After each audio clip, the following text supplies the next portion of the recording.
fiery situation. A fiery situation. Actually, may ginawa akong slide. Kaya lang, na-delete. Nalobat si laptop, hindi na-save, kaya na-delete. Nasayang yung 3 hours ko. No? So, yung ibig sabihin nun, pag nang gamitin sa laptop kasi, distraction lang. Ano? So, ang title natin is A Fiery Situation. Ang sabi sa Leviticus, fire shall be kept burning continually. It is not to go out. Aminin po natin, may mga problema po tayo sa ating pag-worship. Hindi po ba? How strong is your fire? When I thought of the questions, hindi ko maintindihan yung tanong. How strong is your fire? Kasi, nandun pa rin yung, hindi natin pag-amin, nandun pa rin yung pride na, mapanakot makimismisa, apay nga damagam, how strong is my fire? And when we really understand the question, darating po yung sagot sa atin. Tinatanong ng Panginoon, mainit ka pa ba? Mainit pa ba yung pagmamahal mo sa akin? Are you taking care of that fire? You know? So fire is God. Fire is a descriptive form of God. Isa sa mga anyo ng Panginoon. You know? May isa tayong very familiar na patungkol dun sa fire. That God is the all-consuming fire. Deuteronomy 4:24. For the Lord your God is a consuming fire, a jealous God. Amen? And Hebrews 12:29. For our God is a consuming fire. And God used fire many times. God answers by fire. 1 Kings 18. When Elijah challenges Baal, hindi naman si Baal yung challenge niya, kundi yung mga tao, no? He challenges yung mga tao during the time of King Ahab. Ahab ba yun? So, challenge niya yung mga tao. Diyos nyo versus my God sa Mount Carmel, di ba? So, dalawang altar yan. Altar para kay Baal, altar para kay God yung isa. And then, ano pa yung ginawa niya? Pinabuhusan pa niya ng tubig yung altar. So, very soaked na yung altar na yon. And after Elijah prayed, anong nangyari?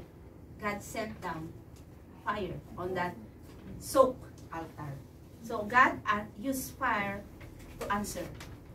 And God reveals Himself through fire. Ito na yung burning bush sa Exodus. And God traveled with His people in a pillar of fire. Diba? Cloud by day and fire by night. Diba? Nung nagta-travel na yung mga Israelites. So, God is with them during that time. And God came down as a tongue of fire on the day of Pentecost. That is an Acts 2. Each tongue of fire rested on each one, and they were filled with the Holy Spirit. Amen. So God is fire, God is spirit. Di ba? Doon pa lang, before pa lang yung creation, sinabi na God is spirit. The Spirit of the Lord roam the earth, or roam the surface of the earth. And in New Testament, Jesus promised us the helper, which is the Spirit. John 16:7. But I tell you the truth, it is to your advantage that I go away, for if I do not go away, the helper will not come to you, but if I go, I will send him to you. And it was so. Nangyari. Every believer receives the Holy Spirit at the moment of acceptance and repentance. You and me have our very own Holy Spirit. So the Holy Spirit is promised to us. Pero anong nangyayari? What is the problem? If the Holy Spirit is in us, ano pang nangyayari? Ba't tayo nagkakaroon ng fiery situation? Pag sinabi natin situation, problema na yon, ano? Bakit tayo nagkakaroon ng problema dun sa mga apoy natin? Dahil po, we are having an easy worship. Nagiging madali na lang po yung pag-worship natin. Aminin po natin yan. Hindi po tayo palaging pumupunta tayo dito sa church kung minsan nasa labas yung isip natin. Nasa labas yung puso natin. Parang gusto lang natin sa puso yung service tapos layas na, labas na. So we are having our easy worship. Tulad ng sinabi kanina, hindi lang po kanta ang worship. During the Exodus, during sa kay Abraham, nung pumunta sila sa Mount Moriah, nung tinawag siya ni God na pumunta sa Mount Moriah para i-offer niya si Isaac. Nung bago nila ma-reach ang Mount Moriah, ang sabi niya dun sa mga kasama nila, stay here, wait for us, we will go to the mountain and worship the Lord. Anong ginawa nila dun? Hindi naman po sinabi na kumanta sila, sumayaw. Ano po? Ang ginawa nila is, they talked to God. They waited for God. Yun ang worship. Ano? Yung direktang pakikipag-usap natin sa Panginoon. Yung mga kanta, yung mga sayaw, those are just extra na ginagawa natin para mapasaya ang Panginoon. Amen? Hindi masama. Of course, hindi masama. And we are concentrating on appearances and our lives. Sa trabaho natin. Sa appearances natin. Sosobrahan na po ata yung tingin natin sa sarili natin. Ano po? And these are important. Important of course. Kasi kailangan din naman natin maganda ang presentation natin sa sarili natin. Especially kung anak tayo ng Panginoon. Diba? And isipin din natin ang trabaho natin. We are here to work. Kailangan natin mag-provide sa ating mga pamilya sa Pilipinas. Pero, pag pong mawala ang focus natin sa totoong pag-worship. Kaya po tayo nagkakaroon ng fiery situation. Ano po? Dahil may mga iniiwasan tayo, may mga nawawala na sa focus. And let us open our second verse in 1 Thessalonians 5:17 to 22. 1 Thessalonians 5:17 to 22. Steady nyo na po yung Bible nyo dyan sa 1 Thessalonians. Kung yung title natin is galing sa Leviticus 6:13, ang points po nito ay nandito sa 1 Thessalonians 5:17 to 22. Thessalonians is this is a letter of Paul to the Thessalonians. A letter of thanksgiving dahil tinanggap nila ang salita ng Panginoon. A letter of encouragement to grow more in their faith. A letter of instruction on how to walk and please God. Especially a letter of how a Christian should behave. So, what to do para maging steady tayong on fire sa Panginoon? Number 1 is, do not hurt the Holy Spirit. Do not hurt the Holy Spirit. We are all guilty of hurting the Holy Spirit. Holy Spirit na prinamis ni God sa atin. Prinamis ni Jesus Christ sa atin. Holy Spirit na helper natin. Hindi po ba? And the Holy Spirit witnesses for us. Because siya ang magwi-witness na we are children of God. Romans 8:15 to 16. Oh. And the Holy Spirit, itong famous, intercedes for us. Romans 8:26 to 27. And Romans 15:13, this Holy Spirit gives us hope, joy, and peace. The Holy Spirit also gives us understanding, knowledge, wisdom, and guidance. The Holy Spirit is the third person of the Trinity. Yet, sinasaktan po natin ang Holy Spirit. Holy Spirit, the Spirit is God. Ano po?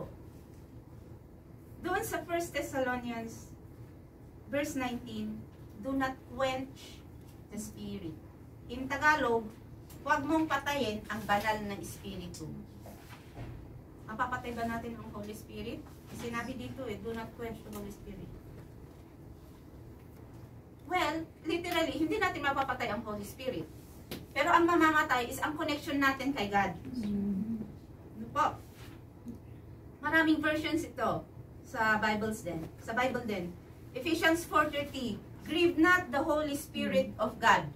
Direction ng sinabi, grieve not the Holy Spirit of God.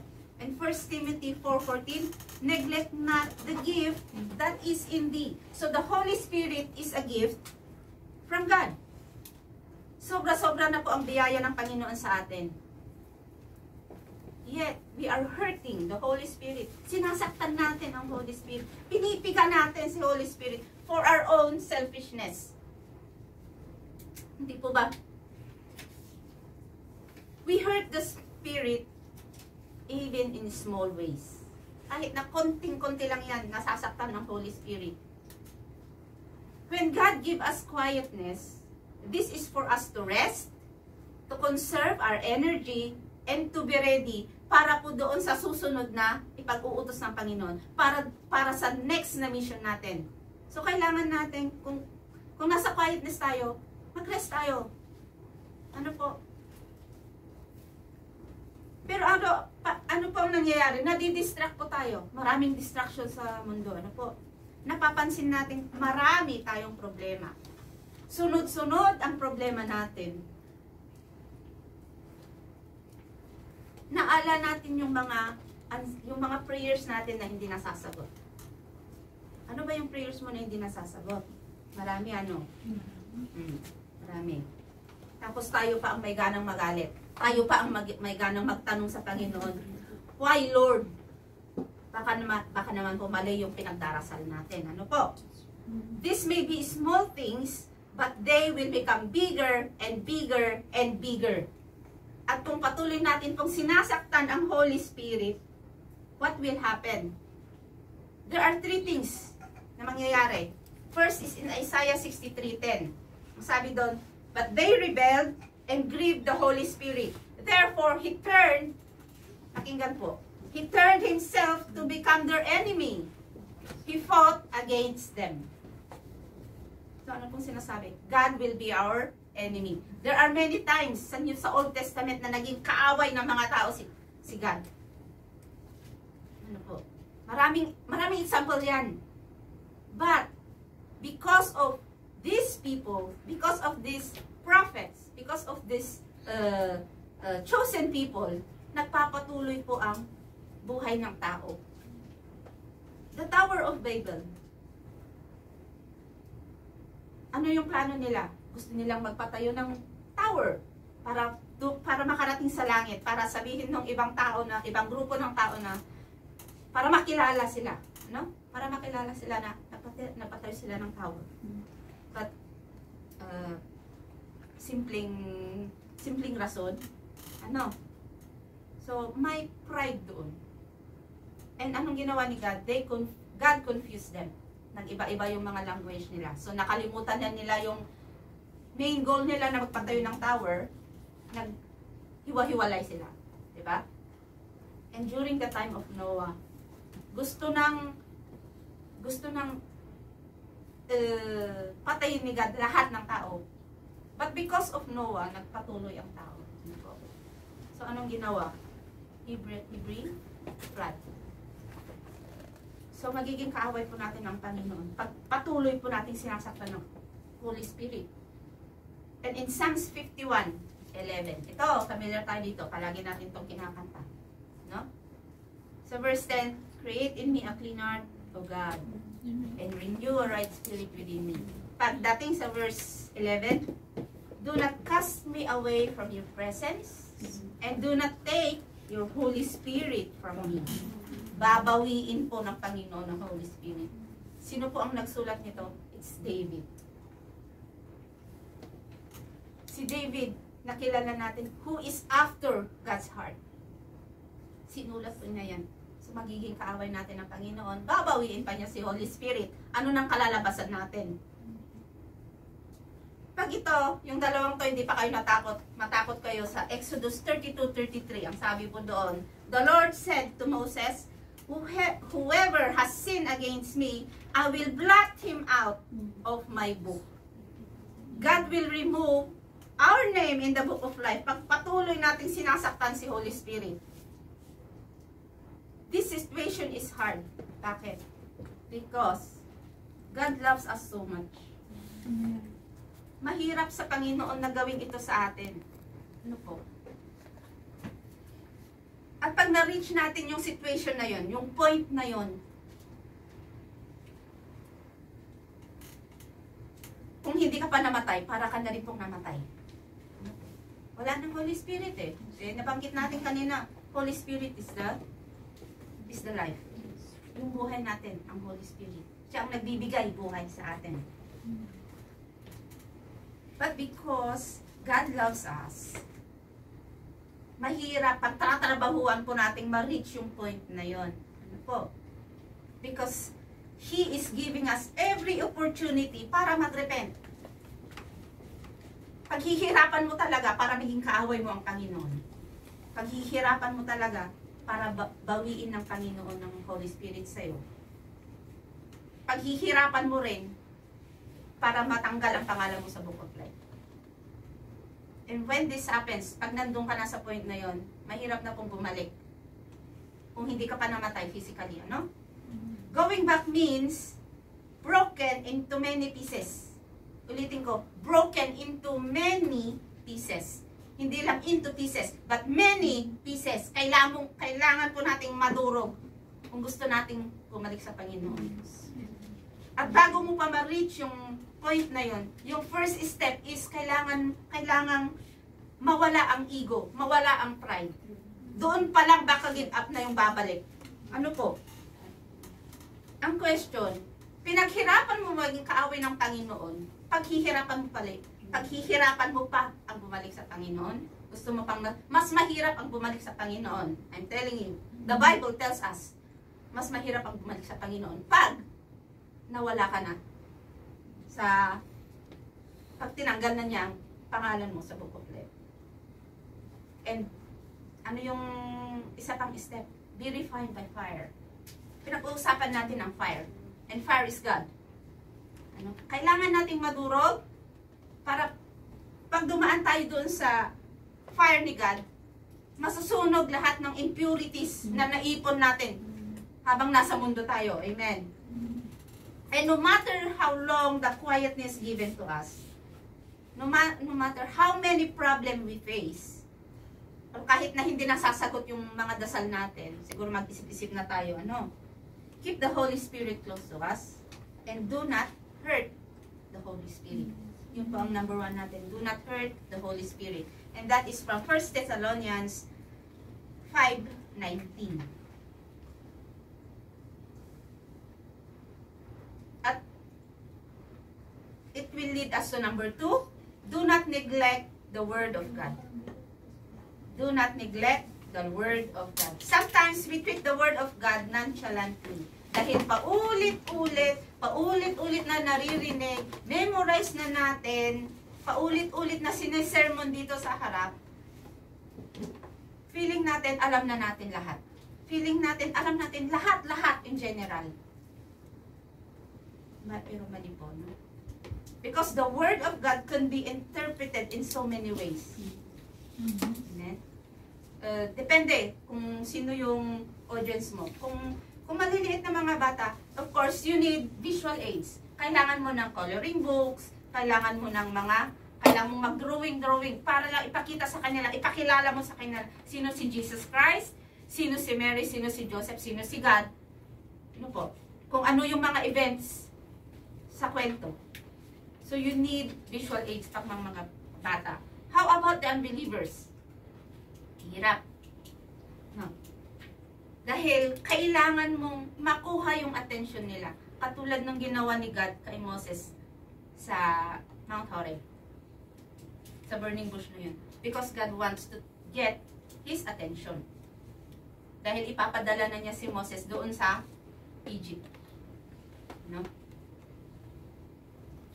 So, it can be interpreted in many ways. Pero, kahit na ilang interpretasyon po yan, iisa po ang mensahe. Ano po? Hindi po magbabago ang mensahe. Dapat ang mensahe pa rin po ay yung sinasabi ng Biblia. Kung ano ang sinasabi ng Panginoon. So when we listen to sermons and messages, especially po sa YouTube, listen attentively. Be alert and observant to the words used. Kasi minsan may ginagamit silang words para i-explain or para gamitin doon sa explanation ng passage. Ako, pag naglilinis ako minsan, nakikinig ako sa mga podcast, mga ganun. And then, syempre, nawawala yung utak ko kasi nagko-concentrate na ako sa trabaho. But then, I hear one word na parang iba. Bakit ginamit yung word na yun? So, babalikan ko. And then, it will gives me understanding. Maiintindihan ko yung explanation. Ano? Yung interpretation. This gives additional understanding and knowledge. It raises questions. Kailangan mo magtanong. Kung may narinig po tayong medyo iba doon sa pandinig natin, iba doon sa alam natin, explanation ng Bible, magtanong po tayo. Po.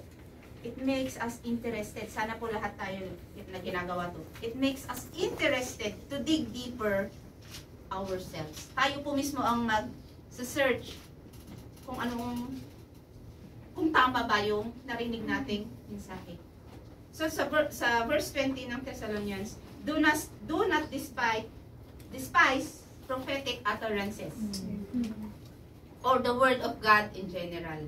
But mostly sa Old Testament, especially pag napunta na tayo dun sa mga prophets, is prophecies and warnings. Punong-puno ng prophecies and warnings. Ano po? Ulitin po natin yung flood.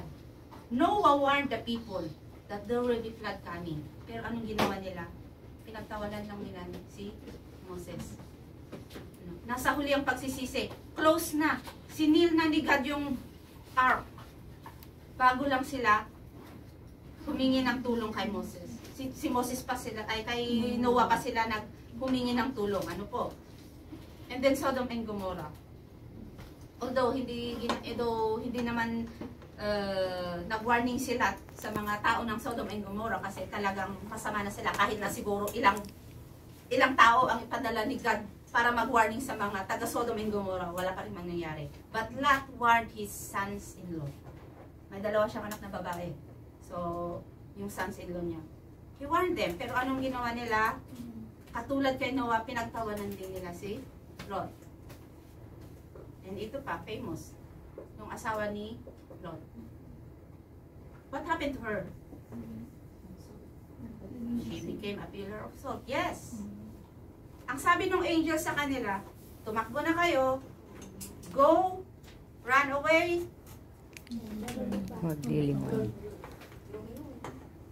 Don't look back or you will die. Diba? So, dahil hindi maiwan, the curiosity siguro, kaya lumingon yung asawa ni Lot. Pero, hindi niya maiwan yung buhay niya doon sa Sodom and Gomorrah. That's why he looked back. And instant na naging pillar of salt siya. Namatay siya. Diretso na natin, namatay siya, no? And isa pa, the exile to Babylon. Lahat ng prophets ata, winarningan ng mga tao ng Jerusalem. Kung hindi sila nagrepent, may masamang mangyayari. But did the people listen? Hindi po, no? So bad things happen when people don't listen. And good things happen when we listen. Ano po? Tulad na lang po yung story ni Joseph sa Egypt. To cut it short, 7 years of harvest and 7 years of famine. Ano po? Ginawa siyang official ni Pharaoh. para siya ang official para maging trabahador doon sa 7 years of harvest na yun. At ang ending, nakasama niya muli ang kanyang buong pamilya. Diba? And then the story of Jonah. Alam na, familiar tayo sa story ni Jonah, di ba? Tinakbuhan niya yung utos ni God.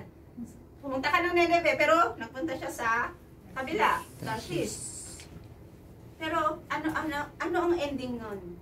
The people of Nineveh repented because they listened to the warning of Jonah. Hindi po ba? So, karamihan ng examples natin is from the Old Testament. E meron din pong naisulat sa New Testament. It is in Acts 11:27 to 29. World famine din po. Isipin ko natin ang world nila noon, magkakapitbahay na country lang yan. Ano? Hindi tulad ng world natin ngayon na ang laki-laki. So, world famine. So, anong ginawa ng mga disciples? They collected relief and they sent it to their brothers in Judea. So, may maganda rin nangyayari. May magandang mangyayari pag nakinig tayo sa warnings ng Panginoon. We are being prepared. Ano po? Prepare ng Lord tayo para hindi tayo mawala. Hindi tayo mapasali doon sa bad thing na mangyayari. Huwag tayong paisi-isi taas sa ating pag-worship. Mag-focus tayo sa ating spiritual walk. Sabi sa Matthew, for small is the gate and narrow is the way. At tulad sa Acts, we are also to help other people. Ano? Hindi man natin matulungan financially, pero kung alam po natin mas kailangan nila ang salitaan ng Panginoon, doon po tayo makakatulong. So, prophecies and warnings are very important these days sa atin, especially sa atin, because we are living in the last days. Matagal na nating narinig ang last days, end of times, pero buhay pa rin po tayo. Naalala ko nung year 1999, nung mag-2000, yung event that time, ang daming naghirap to the year 2000. Dahil ang sabi nila nung 1999 pa lang is, magugunaw na ang mundo. So anong ginawa ng mga tao? They sell their properties. They donated their money. Nagpunta sila sa bundok, nagtago. Pagdating ng year 2000, anong nangyari? Normal. Po. Ang nagpa-problema lang ang mga computers. Kasi hindi nila na-account yung year. Nag-end lang sila sa 1999. Po. And, yun. Buhay pa rin sila pagdating ng 2000. At maraming nagalit. Maraming nagalit dun sa mga nang-scam sa kanila. Ano po? During that time, marami ang tumawa sa mga taong yun. And I am one. Kasi nga naman, dinonate nila yung buong buhay nila, pinagtrabahuhan nila, buong buhay nila sa isang tao. So, siyempre, yung pinagbigyan nila, happy-happy. Ang saya-saya. Ano po? Ano po ang sabi? God will come in, Jesus will be back in the blink of an eye. Hindi po natin, walang nakakaalam. Ano po? Walang nakakaalam sa pagbabalik ng Panginoon. So, just be thankful na buhay pa tayo because may time pa tayong mag-focus sa narrow road. And all of this sa mga sinabi ko about not rejecting the word of God. Mag-ingat pa rin po tayo sa mga interpretations na naririnig natin, which will lead us to point number 3. Point number 3 is do not be too receptive. Do not be too receptive. We need to listen carefully and examine the messages if it is in line with the Word of God. Do not be too receptive to new explanations that is good to the ears. Or, nag-a-agree siya sa feeling natin. Kahit na alam na natin yung feeling natin is mali. Ano po? Kaya marami ang nawawala sa landas kasi they are looking for ways para ma-justify yung actions nila. Para magkaroon sila ng support sa ugali o sa pag-iisip nila. Kahit na mali po. Ano po? Be alert to false prophets. Matthew 7:15-16. Beware of false prophets which comes to you in sheep's clothing. Marami yan. Matthew 24:4-5. Many will come and say they are Jesus Christ. Marami tayong napapanood na sila law si Jesus Christ. Sila ang reincarnation ni Jesus Christ. Hello, wala pong reincarnation, mga kapatid. And 2 Peter 2:1, false prophets and false teachers are among us. Because of these false prophets, people are being led astray. At anong sabi sa 1 Timothy 4:1? Some shall depart from faith. Marami ang tatalikod sa paniniwala nila. And it's very sad. So sa verse 21 ng Thessalonians, but examine everything carefully, hold fast to that which is good. Balikan po natin ang point 2. Ang sabi doon, the word of God can be interpreted in many ways. But it leads to the same message. Hindi nag-iiba. Pero dito po, pag ang false prophet po ang nagbigay ng interpretation, mag-iiba po yung message niya. Ano po? Alam na, doon sa alam natin, doon sa nalalaman natin meaning ng passage.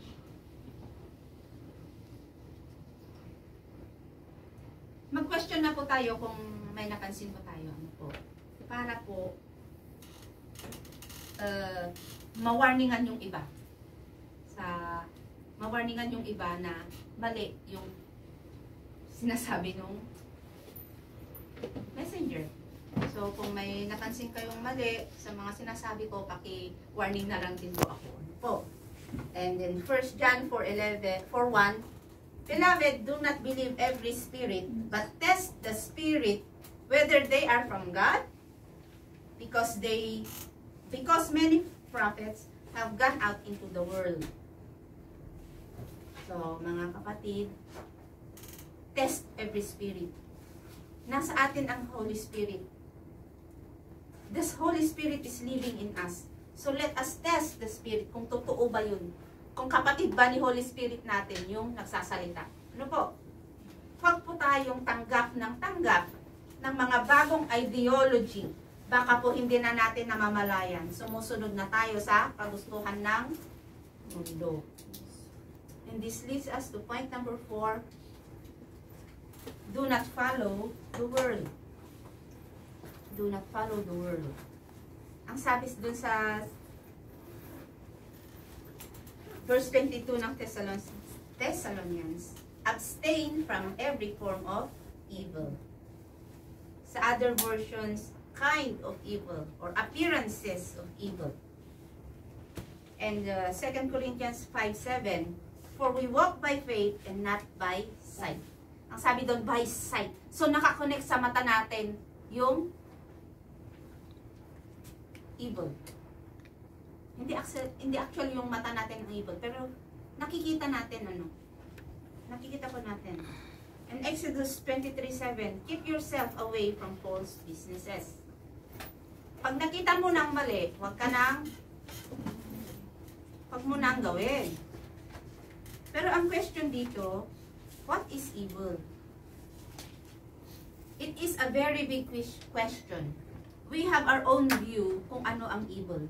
Kasi pag literal po nating sundan ang sinasabi dito sa 1 Thessalonians, malaki po ang problema. Ano po? Lahat na lang po baka lahat na ng makikita natin, i-evil na. Example, ang cellphone. Is it evil? Depende. For the sake of argument, sabihin natin yes, the cellphone is evil. Kasi po, kung ano-ano na po ang nakikita natin sa cellphone, ano po, kung ano-ano ano na yung nababasa natin.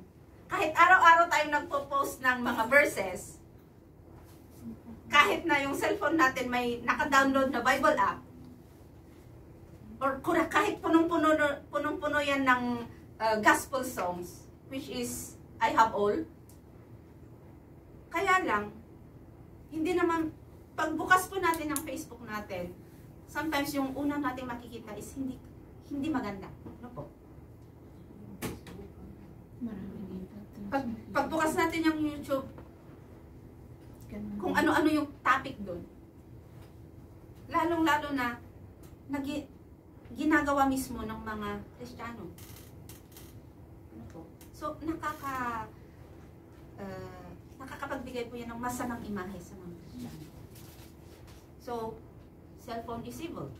Is in a form of evil. Di po ba? Because it is used to hurt people, to destroy people, and to discourage people. And listen, cellphone, kinukuha niya yan ang time natin sa ating mga trabaho. Kinukuha na niya yan ang time natin sa pagbabasa ng Biblia. Kinukuha niya yan ang time natin sa ating pagdarasal. O yung testimony kanina, hindi po ba? Mas mahaba na yung time niya sa cellphone kaysa doon sa prayer time niya. So, it is evil. Kasi inuubos na nito. Nadidistract na tayo dun sa mga dapat nating gawin. O second example, religion. Is it evil? Or are they just wrong? Tayo, naniniwala tayo sa Trinity. Yung iba, si God lang. Yung iba, ayaw nilang i-consider si Jesus Christ na anak ni God. Yung iba, ang dami-daming God. Yung iba, walang God. Ano po? They are evil or just wrong? Ano po ang masasabi natin? And we know people from these religions or denominations. And they are good people. Ano po ba? So it really depends on how we define evil. Good for me, bad for you. Vice versa. Sa mga iba, mali yung pananaw nila doon sa ginagawa natin. Ganon din po tayo sa kanila. So we spend our time to think of ways para mag-agree ang lahat. Lalo na pag nandito, sa isang grupo tayo. Dahil ayaw nating masaktan ang kasama natin, or ayaw nating magalit sila sa atin, pinabaluktot na po natin yung alam nating tama. Nagko-compromise na po tayo. And that is hurting the Holy Spirit. 1 Thessalonians 2 and 3, 1 Thessalonians 2, verses 3 and 4, do not please men, but be approved by God. So mga kapatid, do not follow the world.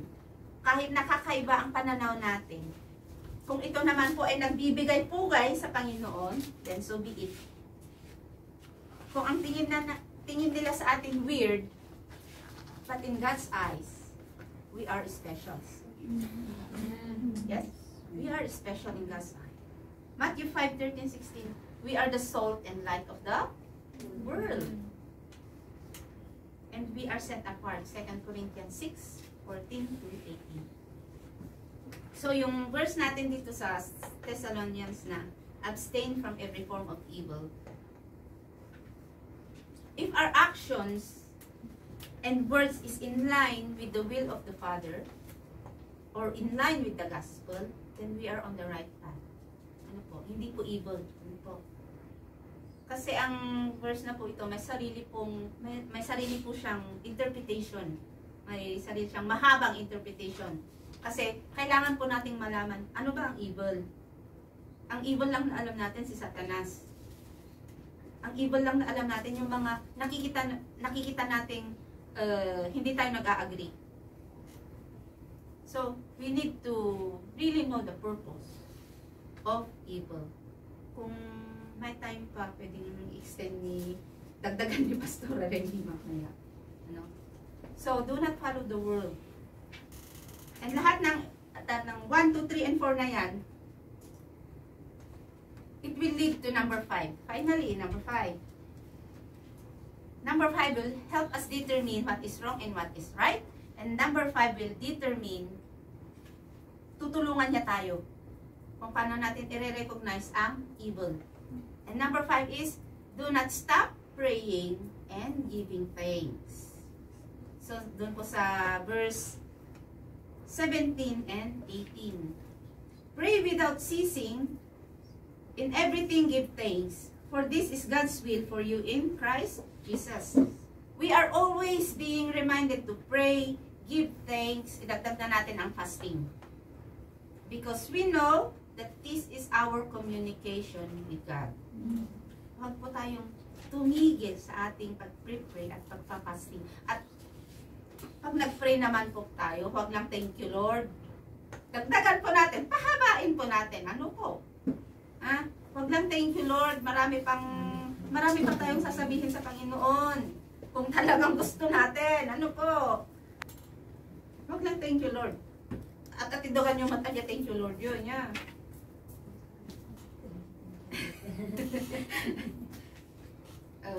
We talk to God in a dedicated manner. Because this is the prayer, giving thanks and fasting is the food for the Holy Spirit. Pinabalik niya tayo dun sa point number 1. Do not hurt the Holy Spirit. Pakainin po natin ang Holy Spirit through our prayers, through our giving thanks, through fasting. Wag lang po tayo ang kain na kailangan na nating mag-diet. Isipin po natin si Holy Spirit, baka malnourished na po. Ano po?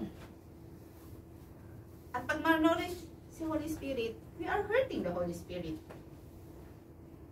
So, pakainin po natin ang Holy Spirit. Because a healthy Holy Spirit is a healthy relationship with God. Para po continuous po ang apoy natin. Pray without ceasing and everything give thanks. Lalong-lalo na when we are at our lowest time. The Holy Spirit will help us. Di ba ang sabi sa Romans 8:26-27? In the same way, the Spirit also help our weakness. For we do not know how to pray as we should. Ang sabi po dito, how to pray, hindi what to pray. Amen. There are moments na hindi natin alam magdasal. Dahil po sa bigat ng pakiramdam natin. But the Holy Spirit Himself intercedes for us with groanings too deep for words. And He, God, also searches the heart, knows what the mind of the Spirit. Alam niya yung utak ng Holy Spirit. Because God is a Spirit. And the Spirit is the third person of the Trinity. Hindi po ba? So, alam ni God yung nasasagap ni Holy Spirit sa atin. Because He intercedes for the saints according to the will of God. Ano po? Saints. Amen? So, do not stop praying, giving thanks, and fasting. Dagdag na natin si fasting. Jesus Christ Himself have done these things. Diba? Palagi siyang nagpipray sa kanyang Ama. At kahit na po sa cross, pinagdasal niya po tayo. Amen? Namamatay na siya, nawawalan na siya ng buhay doon sa cross. Pinagdasal pa rin niya tayo. Tayo pa rin ang nasa isip niya. So how much more tayong mga tao, mas kailangan natin ang prayer, ang pagbibigay ng pasasalamat sa Panginoon. At kailangan din natin mag-fasting. Ano po? Dahil para rin po, benefit po tayo sa pag-fasting. Ano po? And we do it in the proper way or the right way. Go directly to God without any extractions. Pag masaya ka, sige, gumawa ka ng extractions. Pero alam ng Panginoon kung ano ang totoo doon sa worship natin. Sa part ng worship natin. Ano po? Para hindi po tayo magkaroon ng fiery situation. So, that is fiery situation. Palagi po nating sinasabi na hindi naman po tayo always on fire. palitan po yung mindset natin. Palitan po natin yung mindset natin. Pag sinabi natin hindi po tayo always on fire, ang ibig sabihin po nun, wala na po tayong apoy. Hindi po ba? So, let us give fuel to that fire through God's Word, through prayer and thanksgiving. Palagi man nauulit, pero wag po tayong mapagod na pakinggan ang salita ng Panginoon. Alagaan po natin ang apoy ng Panginoon sa atin. Alam po natin na pag namatay ang apoy, wala na po tayong tsansa na pumunta ng langit. It doesn't matter kung ang buong buhay mo ay puro good works. Walang silbi yun. Ano po? Or namatay ka na, sineshare mo ang Word of God, pero wala nang apoy. Wala rin silbi. Ano po?